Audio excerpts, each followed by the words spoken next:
Welcome to The Daily Grind, a Bluff City Media daily podcast.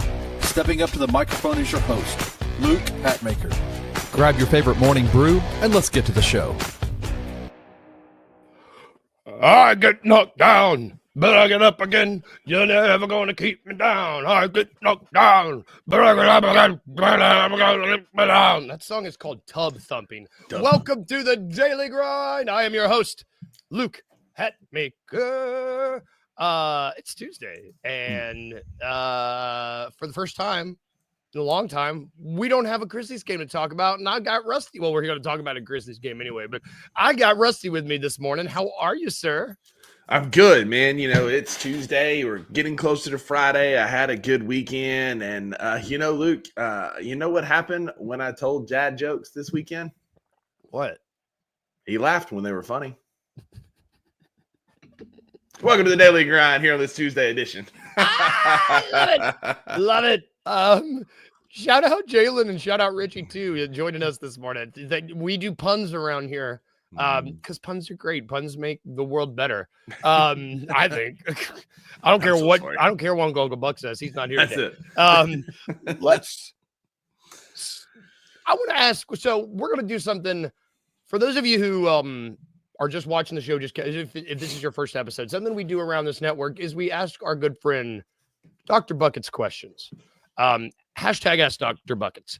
Typically, these are more because you are a doctor. I'm going to salute you. I don't know what you're you're a smart man. And normally it's allegedly medical related because you were able to explain these injuries in a way that make me feel like I understand it, and that's saying a lot because I'm really bad at science. But I want to ask you, I want to ask Dr. Buckets, because you were in the room. Let me preface this. You were there in the building for the Grizzlies loss on, I need to get my day straight, on Saturday. Mm-hmm. You were there. Yep. I want to ask you a couple questions. I want to ask Dr. Buckets, what was the vibe like from the fans? We'll end with the players, but how did the fans feel in the building? So it wasn't a huge crowd. It filled in closer to tip more than I thought it was going to when I first got there, because that place was empty when we got there about 20 minutes before tip. And as it kind of filled up, we were kind of a loud bunch. Like it felt like people were engaged. They were loud. They were getting into the game. You know, there were more people.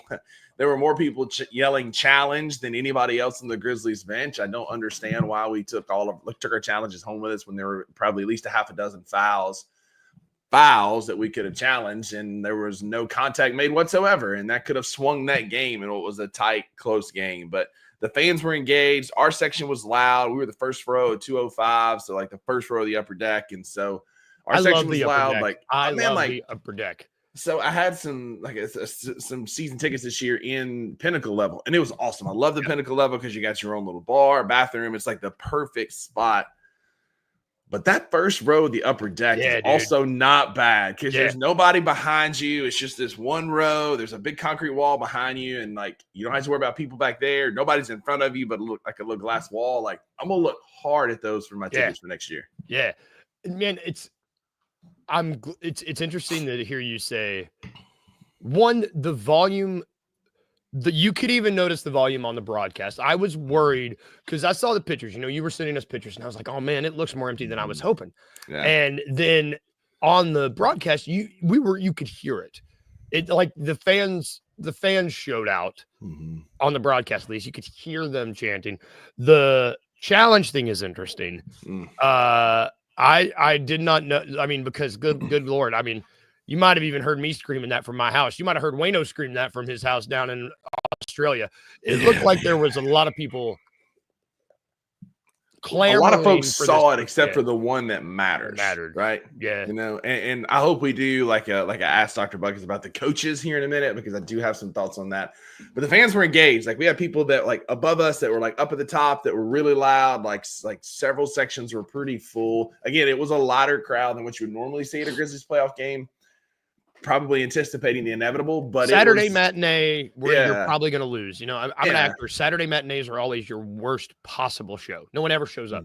Yeah, especially when like the inevitable. Jaws right? not playing. Like, I mean, that's it. But we gave them hell for 4 quarters. We truly did. And the fans were into it. Again, smaller crowd, but a louder crowd than what it looked like in the pictures. Man, okay, so let's switch gears to the players for a minute, because you want to talk about giving them hell for the whole series. I would argue after that first game. Mm-hmm. We're going to talk about it later. You want to talk about a team that rolled over and just took it like Marcellus Wallace and Pulp Fiction. We'll talk about the Heat later. Yeah. The players. Yeah.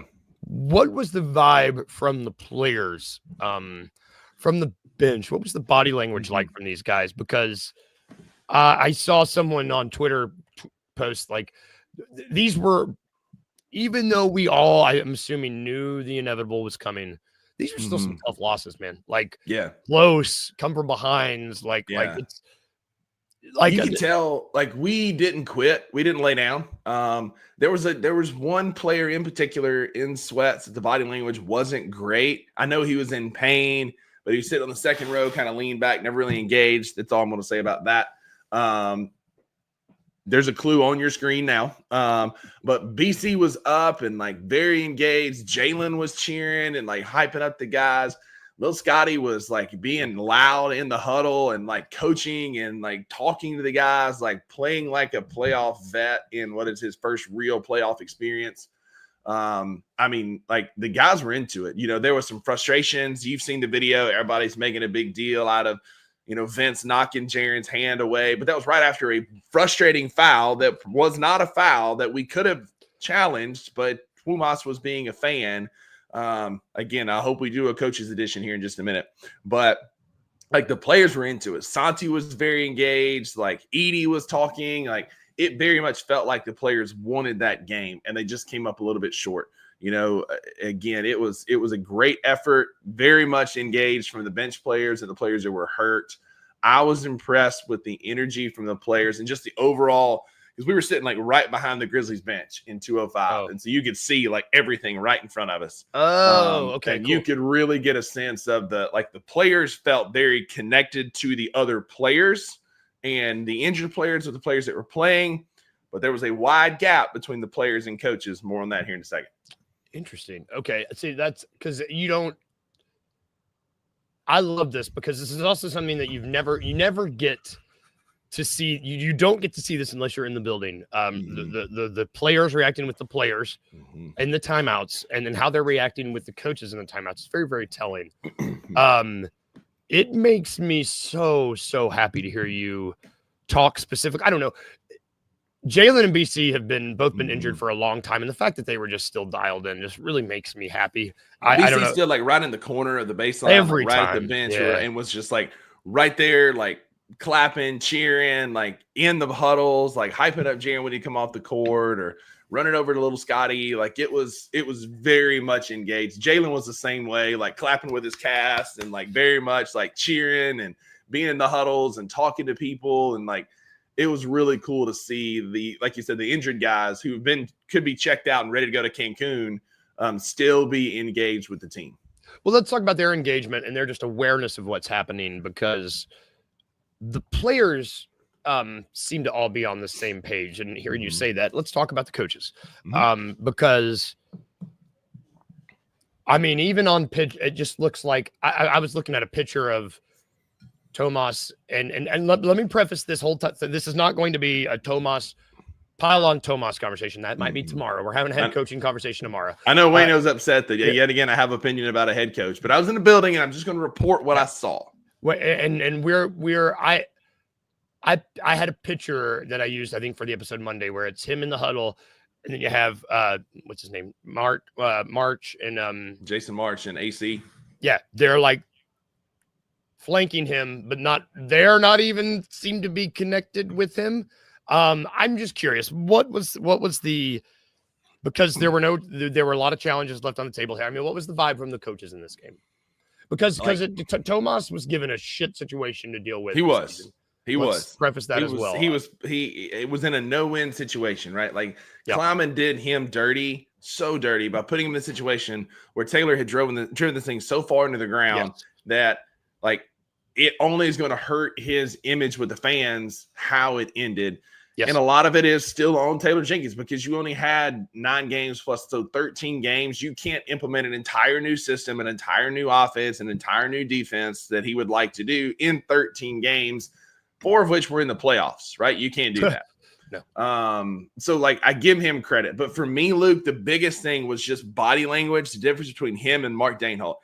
Daneholt was coaching his ass off the entire game. He was like, he was out, like yelling at the players, calling plays, like moving up and down the sideline, like very engaged. There were 2 challenges that he immediately challenged, like just had a good feel, won both of them, like immediately, like didn't have to like stare at his bench the whole time. And then like Twuma so many times, like he'd look at his bench and he said, we have a very accurate team on the second row, whatever for challenges.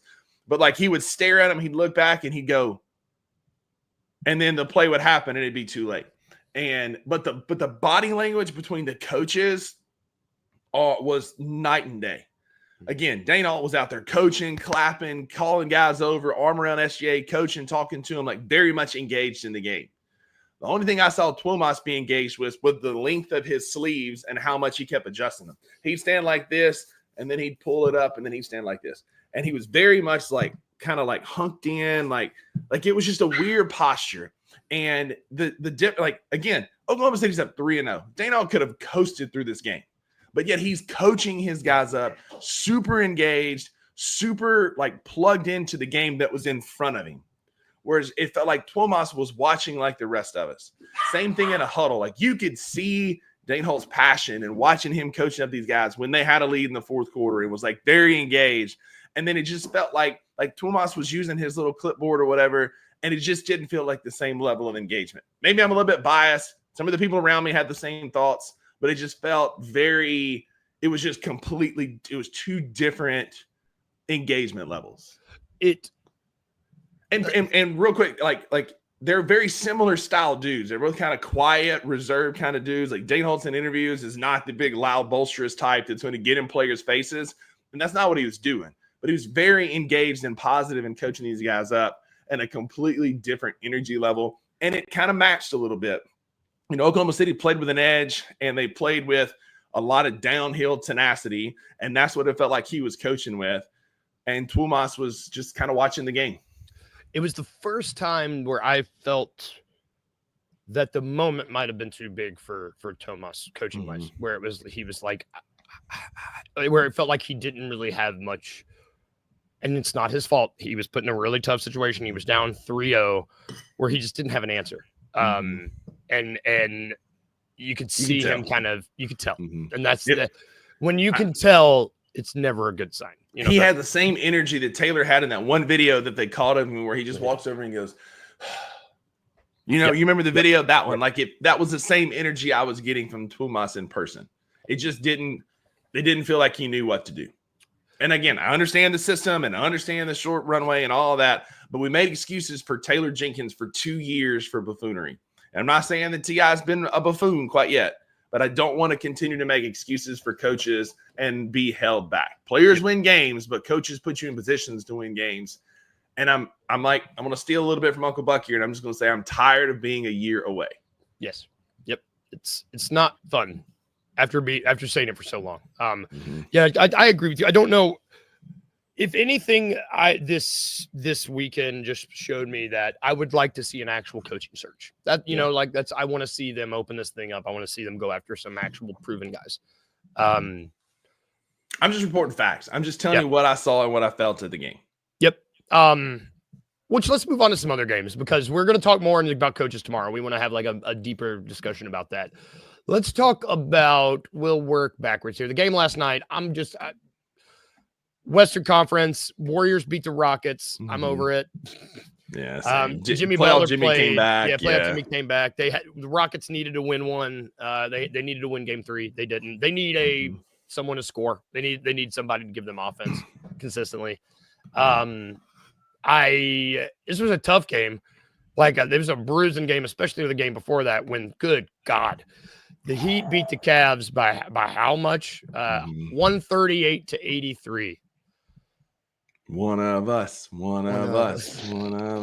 Hey, but this team looked. They quit. This team quit. We had every reason to quit after game 1, and we did not. And if Ja, again, another one of those series, if Ja doesn't get hurt, like this game's going back to Oklahoma City 2-2. You cannot. Like I agree with Ja 1,000%. Yep. 1,000%. This game was a mess. This game to me proved I can't wait to see it. I like it. This Cavs team's deadly, man. This Cavs team are good. They are good. I'm ready. I need that Boston Cleveland series like I need air. Like I'm so ready for that series, bro. I'm gonna be locked in, man. Yep, it's gonna be some good basketball. Yeah. All right, enough about playoffs. We're gonna do a new segment currently.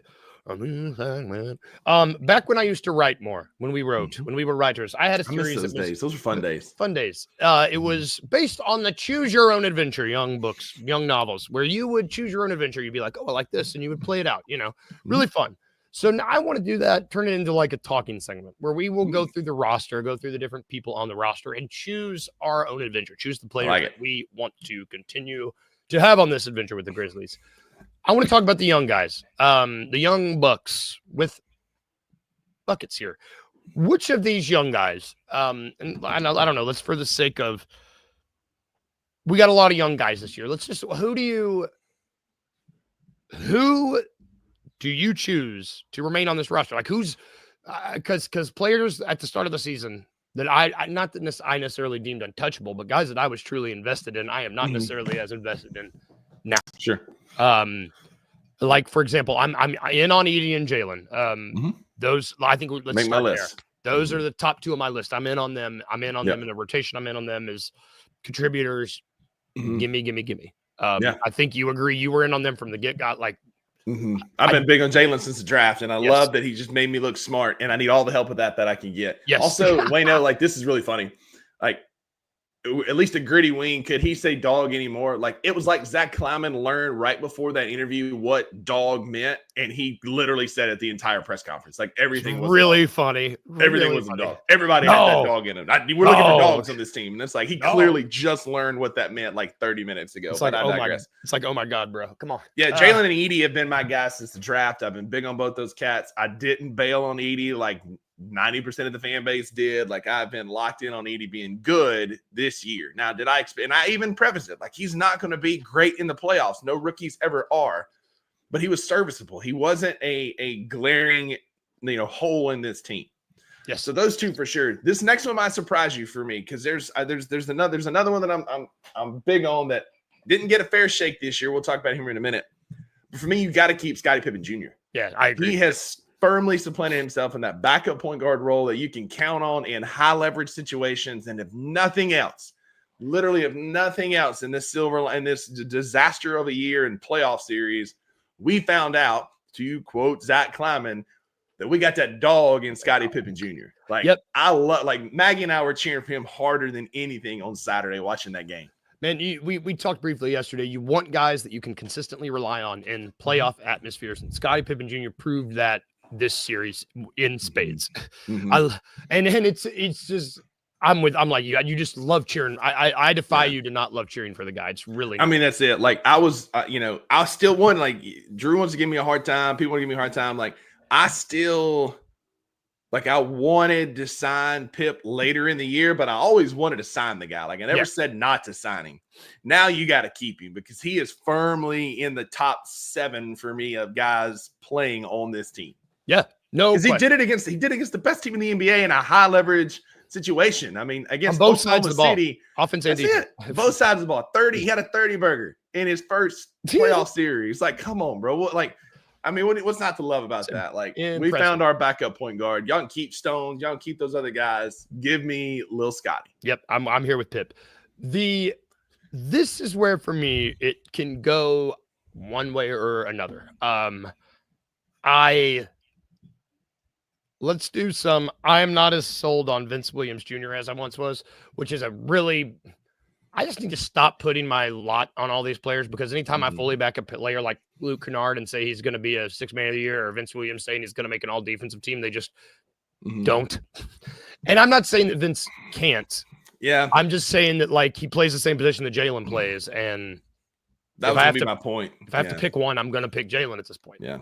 So that's the same for me. Like coming in this year, I was big on Vince. I was big on Gigi. I thought they were going to be awesome contributors to us.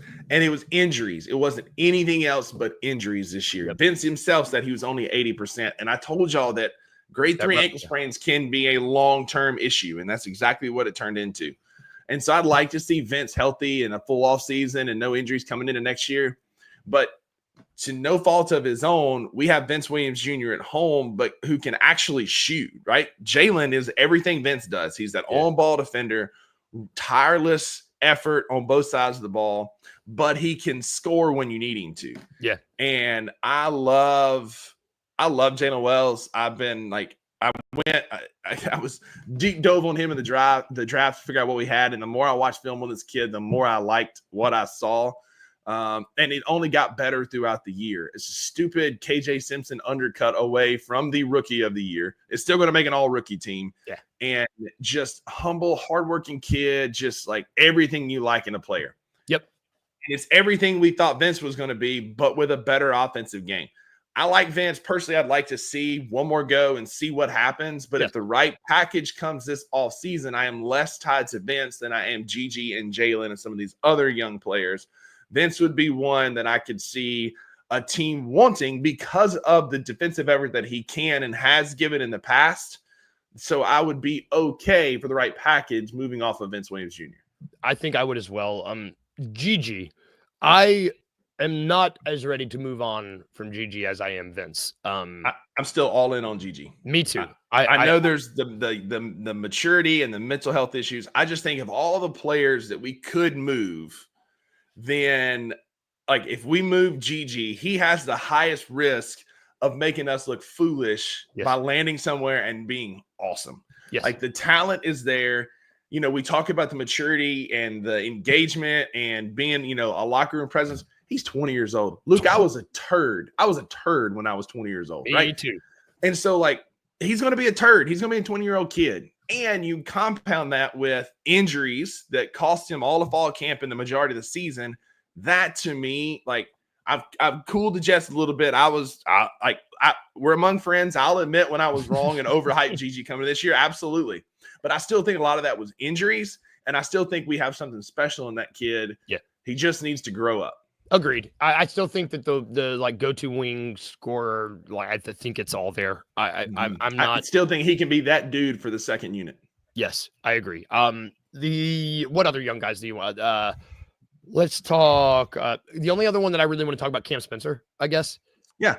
Unless I'm keep him on a 2-year. You've got another year on a 2-year deal, or a 2-way deal. Keep him on the 2-way. See what you got. Again, once again, Scottie Pippen Jr. has emerged as that backup point guard. Like that's the guy. Yeah. Like I still want to keep Cam Spencer, but if this time next year we're talking about like a high Cam Spencer minutes, I think we're kind of in the same boat of where we are now, right? Like we've quadrupled or it was Quinn, whatever the next one after 4 is. Quinn. Five oopled. Five oopled. Football. 5 oopled down on youth at that point. Let us know in the comments. Maggie, you're the smartest person I know. If you're here, let me know. Let us know. Like, if Cam Spencer get a ton of minutes this time next year, I don't know that it's going super well. You know what I'm saying? Like, I feel like we need a veteran presence, and I love Cam Spencer.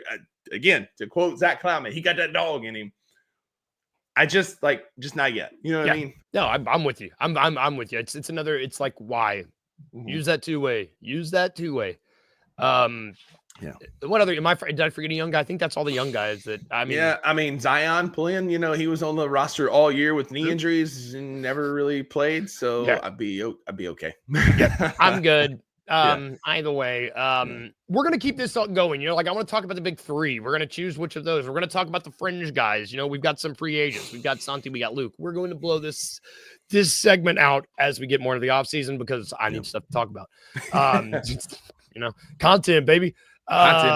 Let's talk about Tube and Tuesdays before we get out of here. On Tuesdays, we talk about what we are watching on the telly. I'll go first. I'm currently in the throes of just like putting it in every vein I have everywhere. Just all the Star Wars content I can get. I love it. It's May the 4th is coming up this weekend. May the 4th be with you. Andor, the new season of Andor is out. I'm just like, they just re-released Revenge of the Sith in theaters. Teenage Luke, little middle school Luke is just like, he's so happy with all this Star Wars content. So I'm just in the middle of Star Wars right now, like a nerd. I love it. So for me, we're in the throes of Last of Us. Like we got like 2 or 3 episodes left of season 1. Okay. And then we'll be moving into season 2. So it's great. It's fantastic. Really well done. I've enjoyed that show a lot. Maggie and I had a lot of downtime this weekend. So we watched the new Jumanji. Now the original Robin Williams is still the GOAT. Like the first Jumanji with The Rock and Kevin Hart. Yeah. Very entertaining. Very good. We watched it. I think that's the first time I've like watched the whole thing. Yeah. So I enjoyed it. Good. Really clever idea. I love the concept of and like modernizing it Jumanji. with the video game and all that. Like it was a cool concept movie. I enjoyed that. And then my dad and I watched a new Tom Hardy movie that just released on Netflix called Havoc. Is it good? I enjoyed it. I mean, I've seen it. Like you've seen it? No, I've seen the ads for it. I'm like, it's one of those. I like Tom Hardy a lot. I do too. I love Tom Hardy. He's good at it. It's very much that gritty cop Tom Hardy. Like it's got everything. It's got gangs. It's got drugs. It's got dirty cops. It's got like the whole thing. Those are cop 3 of my favorite things. I mean, right? My dad's a former cop, so he loves cop movies. I enjoyed it. It was about a 2-hour movie. It was long, but I enjoyed it. It was edge of your seat. Brother, like when they shot somebody in that movie, they shot him. Like folks getting shot like 1,000 times. 1,000 times. How was his trap acting? Tom Hardy's traps are like insane. It's just I mean, he's like this the whole movie, and he's talking more like man, it was very Lawless, right? Like his character in Lawless has got like that. Dude, he's so good in Lawless. That's like a top 3 movie for me all time. Lawless but like, is so good. That little grumble that his character has, same thing in this movie. He tapped into that Bondurant character for this. But I am supposed to also inform you that now that basketball season's over, we have more time on our hands. I'm going to watch the Fantastic Beasts movies for the first time ever. And like Fantastic Beasts and Where to Smell Them, or Fantastic Beasts and How to Eat them, whatever it is. Find them. That's close, right? We are going to talk baseball, but Maggie and I are going to watch the Fantastic Beasts and Where They Hide At, or whatever. Fantastic Beasts and Where to Smell Them is a different book that we're going to work on in the off season. It's a really funny. That's going to do it for our show today. Thank you for tuning in on this Tuesday. Everybody have a good day. It's pretty outside. It looks pretty. It's going to be pretty. I'm manifesting it. If we can lead. If we can leave you with anything today, like we always do, remember these 2 things. It's important. Remember to be a little weird, just a little bit. Remember to smile. Bye, guys. We'll see you tomorrow.